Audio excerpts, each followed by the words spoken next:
ಮೊದಲೇ iPhone Samsung ಮೊಬೈಲ್ಗಳು ಭಾರಿ ದುಬಾರಿ ಅಂತಿದ್ದವರಿಗೆ ಮತ್ತೊಂದು ಆಘಾತ ಎದುರಾಗಿದೆ. ಹೊಸದಾಗಿ ಖರೀದಿ ಮಾಡೋರಂತೂ 100 ಬಾರಿ ಯೋಚಿಸುವಂತಹ ಸನ್ನಿವೇಶ ಸೃಷ್ಟಿಯಾಗಿದೆ. ಯಾಕಂದ್ರೆ ಅಮೆರಿಕ ಅಧ್ಯಕ್ಷ ಡೊನಾಲ್ಡ್ ಟ್ರಂಪ್ ಜಾಗತಿಕ ಮಟ್ಟದಲ್ಲಿ ಆರ್ಥಿಕ ಯುದ್ಧಕ್ಕೆ ಇಳಿದಿದ್ದಾರೆ. ತಮ್ಮ ದೇಶದ ಸರಕುಗಳ ಮೇಲೆ ಯಾವ ದೇಶಗಳು ಎಷ್ಟೆಷ್ಟು ಸುಂಕ ಹೇರುತ್ತೋ ಅಷ್ಟೇ ಸುಂಕವನ್ನ ನಾವು ಆ ದೇಶದ ಸರಕುಗಳ ಮೇಲೆ ಹೇರಲಿದ್ದೇವೆ ಅಂತ ಎಲ್ಲಾ ದೇಶಗಳಿಗೂ ಖಡಕ್ ಎಚ್ಚರಿಕೆ ನೀಡಿದ್ದಾರೆ.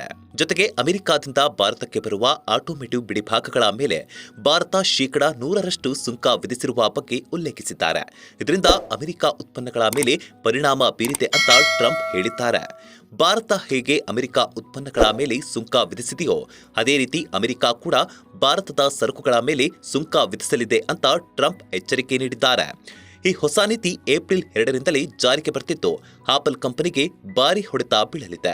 ಯಾಕಂದ್ರೆ 2017ರಿಂದ ಆಪಲ್ ಕಂಪನಿ ತನ್ನ ಉತ್ಪನ್ನಗಳನ್ನ ಭಾರತದಲ್ಲಿ ತಯಾರಿಸಿ ಜಾಗತಿಕ ಮಟ್ಟದಲ್ಲಿ ಮಾರಾಟ ಮಾಡ್ತಾ ಇತ್ತು. ಇಲ್ಲಿಯವರೆಗೂ ಭಾರತದಲ್ಲಿ ತಯಾರಿಸಲಾದ ಆಪಲ್ ಕಂಪನಿ ಉತ್ಪನ್ನಗಳಿಗೆ ಅಮೆರಿಕದಲ್ಲಿ ಸುಂಕ ವಿಧಿಸಲಾಗಲಿಲ್ಲ. ಆದರೆ ಇದೀಗ ಟ್ರಂಪ್ನ ಹೊಸ ನೀತಿಯಿಂದ ಐಫೋನ್, ಮ್ಯಾಕ್ಬುಕ್ಗಳಂತಹ ಆಪಲ್ ಉತ್ಪನ್ನಗಳ ಬೆಲೆ ದುಬಾರಿಯಾಗಲಿದೆ. ಜೊತೆಗೆ ಸ್ಯಾಮ್ಸಂಗ್, ಮೊಟೊರೋಲಾ ಮೊಬೈಲ್ಗಳ ಬೆಲೆ ಕೂಡ ಭಾರಿ ದುಬಾರಿಯಾಗಲಿದೆ. ಹಾಗಾಗಿ ಹೊಸದಾಗಿ ಈ ಕಂಪನಿಗಳ ಮೊಬೈಲ್ ಖರೀದಿ ಮಾಡೋರಿಗೆ ಭಾರಿ ಶಾಕ್ ಎದುರಾಗಿದೆ.